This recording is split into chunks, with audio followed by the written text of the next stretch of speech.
دین ہمارا آ جاتا ہے کہ ستمبر 1946 میں یہ لوگ عبوری حکومت کا قیام کرتے ہیں. اس کے بعد 3 جون 1947 کا منصوبہ آ جاتا ہے جس میں یہ قرار پایا جاتا ہے کہ 14 اگست 1947 کو اقتدار جو ہے ہندوستان کے نمائندوں کے حوالے کر دیا جائے گا اور بر صغیر کو آپس میں برابر تقسیم کر دیا جائے گا.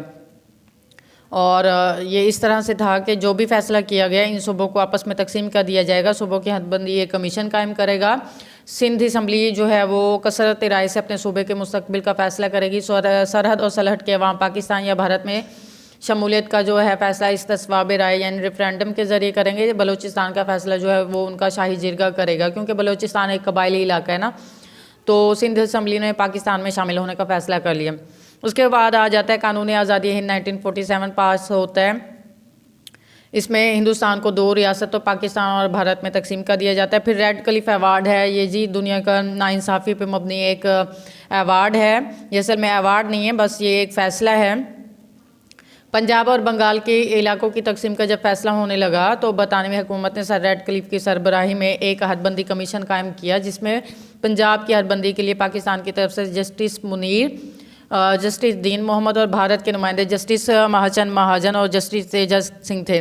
ان سب نے آپس میں گٹھ جوڑ کیے ہے وائسرائے سے اور حد بندی اس طرح سے کی کہ پاکستان کے جو مشرقی پنجاب کے مسلم اکثریتی علاقے تھے وہ بھارت میں شامل کر دیے گئے اور پاکستان کو ستلج، بیاس اور راوی کے پانی سے محروم کر دیا گیا. جبکہ ایک اور منصوبے کے تحت بھارت کی سرحد کو کشمیر کے ساتھ ملا کے، جبکہ Kashmir is the part of Pakistan, Kashmir Pakistan کا حصہ تھا، کشمیری عوام بھی پاکستان میں ضم ہونا چاہتے تھے.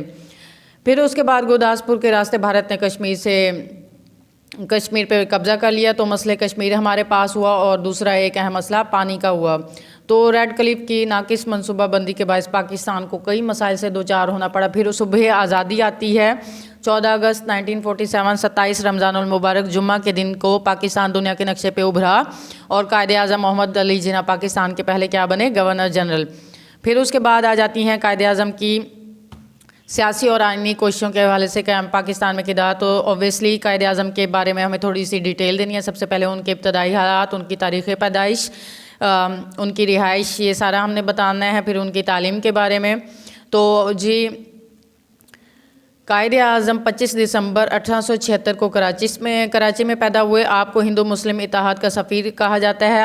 انگلستان میں آپ نے بیرسٹری کی تعلیم حاصل کی ہے. اس کے بعد 1909 میں ہندوستان میں منٹو مارلے اصلاحات کے نفاذ کے وقت قائد اعظم نے ممبئی کے مسلمانوں کو جو ہے لیڈ کیا اور مسلمانوں نے بھی قائد اعظم کو اپنا نمائندہ منتخب کیا. اس کے بعد 1913 میں آپ مسلم لیگ میں شامل ہوتے ہیں اور اس کے بعد مسلم لیگ کے دستور کو اپنا مقصد حیات بناتے ہیں. اور قائد اعظم نے کانگریس اس وجہ سے چھوڑی کہ وہ مسلم دشمن پالیسیوں پر عمل کرتی تھی.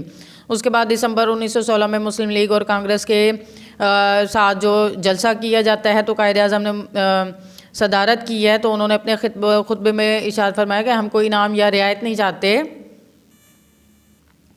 ہم بس یہ چاہتے ہیں کہ مسلمان جو ہیں وہ کسی امتیازی سیاسی سلوک کے آرزومند ہیں، یعنی ان کے ساتھ بھی برابری کی سطح پہ سلوک کیا جائے.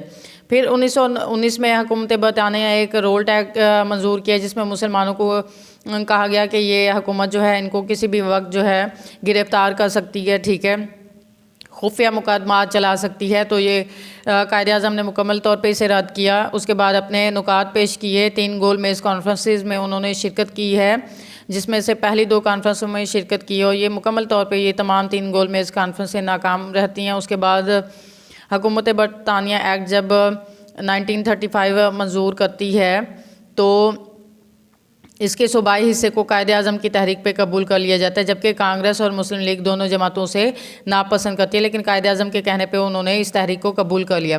اس کے بعد 1934 میں دوسرے مسلمانوں کے کہنے پہ یہ واپس آئے پھر سے، ٹھیک ہے، انگلستان واپس آئے اور ان کو مکمل طور پہ مسلم لیگ کی صدارت سونپ دی جاتی ہے.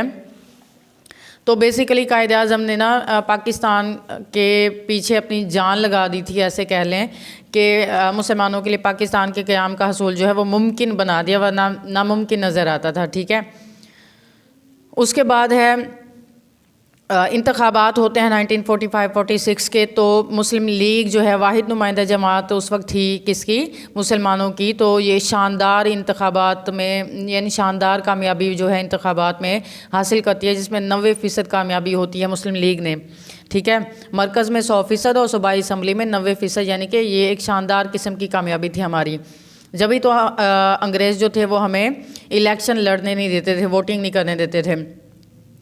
اس کے بعد الحمدللہ 14 اگست 1947 کو پاکستان معاذ وجود میں آ جاتا ہے. پھر اس کے بعد قائد اعظم کی ڈیتھ کے بارے میں بتایا ہوا ہے.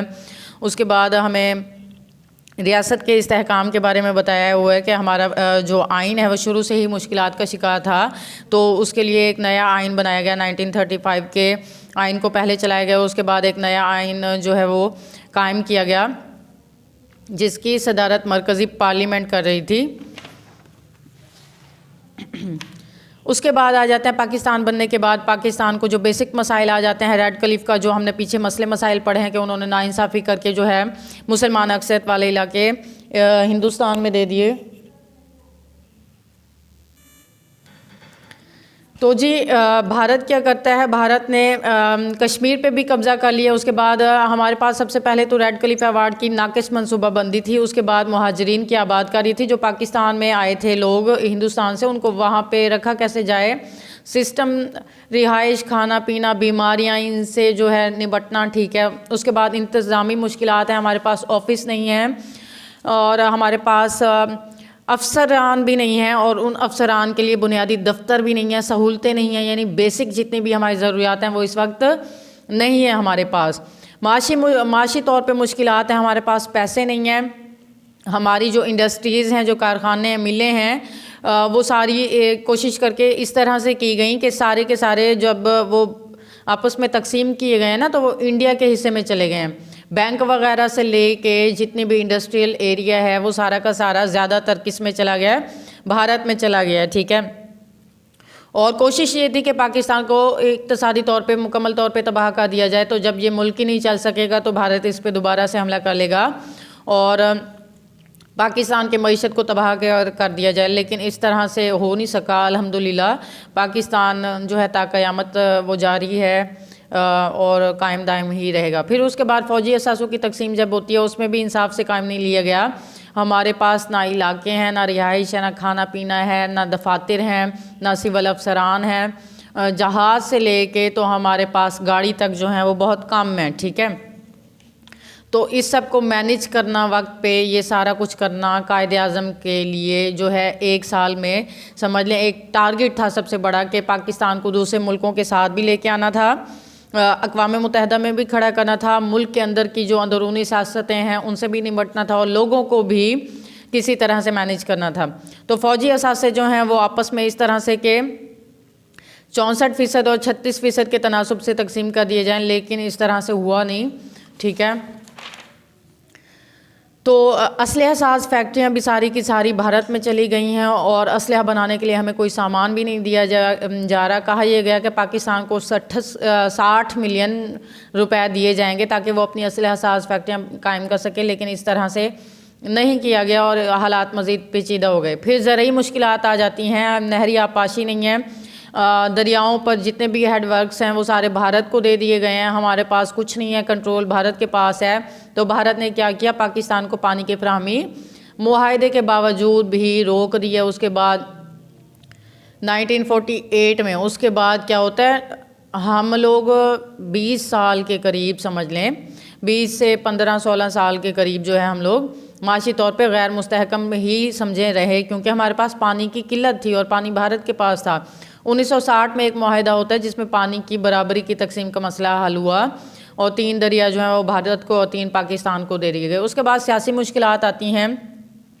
یہ پھر سے وہی ہیں کہ قیام پاکستان کے بعد، آزادی کے بعد بھی کہ پاکستان کو سیاسی مسائل کا سامنا کرنا پڑا. جو ریاستیں پاکستان میں ضم ہونا چاہتی تھیں انہوں نے پاکستان کے ساتھ الحاق کیا، تو بھارت کو ان ریاستوں کا الحاق پسند نہیں آیا، کیونکہ یہ ریاستیں نوابوں اور راجوں کے انڈر تھیں تو یہ امیر ترین تھی. تو بھارت نے کیا کیا کہ ان کے جو لیڈر تھے یا ان کے کیا کہتے ہیں ان کی کیا فوجی قوت جو ہے وہ کمزور تھی، تو بھارت نے کیا کیا ان پہ فوج کے ذریعے قبضہ کر لیا، ٹھیک ہے.